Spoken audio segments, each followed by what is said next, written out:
ફાયરિંગના ગુનાના આરોપીઓને હથિયાર સાથે પકડી પાડતી લાલગેટ પોલીસ ગઈ તારીખ 19/5/2025ના રાત્રિના સમયે ઘાસીપુરા જિલ્લાની બ્રિજ પાસે બાગે અહેમદ એપાર્ટમેન્ટ નીચે ફરિયાદી સમીર ખાન સલીમ ખાન પઠાણ રિક્ષામાં બેઠેલ હોય, જ્યાં બે વાહનો પર 4 આરોપીઓ આવી તેની ઉપર હથિયારથી ફાયરિંગ કરી મારી નાખવાની કોશિશ કરી નાસી ગયેલ છે. બાબતે લાલગેટ પોલીસ સ્ટેશન ખાતે ખૂની કોશિશ તથા આર્મ્સ એક્ટ મુજબનો ગુનો દાખલ થયેલ હતો. આવા ગંભીર ગુનાના આરોપીઓને તાત્કાલિક પકડી પાડવા incharge police commissioner Shri Vabang Zamir Surat શહેરનાઓએ સૂચના કરેલ. જે અન્વયે નાયબ police commissioner Pinakin Parmar zone 3 Surat શહેર તથા મદદનીશ police commissioner RR Ahir ACP division નાઓના માર્ગદર્શન હેઠળ નીચે મુજબની કામગીરી કરવામાં આવેલ છે. જે અન્વયે આજરોજ લાલગેટ પોલીસ તથા ચોકબજાર પોલીસની ટીમે બાતમીના આધારે 4 આરોપીઓને ગુનામાં વપરાયેલ હથિયાર, દેશી તમંચો તથા 2 વ્હીલ બર્ગમેન વાહન સાથે ચોકબજાર વિસ્તારમાંથી પકડી પાડેલ છે.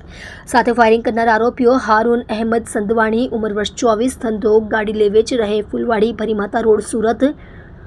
નાસિર અનવર હુસૈન ઉર્ફે આઝાદ સંધવાણી ઉંમર વર્ષ 21, ધંધો ઇલેક્ટ્રિક વાયરિંગ, રહે ઘર નંબર 19 ફૂલવાડી ઝૂંપડપટ્ટી ચામુંડા હોટલની બાજુમાં ભરીમાતા રોડ સુરત શહેર. મૂળ વતન ગામ માળિયા મિયાળા, તાલુકો જિલ્લો મોરબી. વસીમ નસીમ શેખ ઉંમર વર્ષ 26, ધંધો સાડીની દુકાનમાં કામ, રહે જમાલી કોમ્પ્લેક્સ મોતીટોકી સુરત.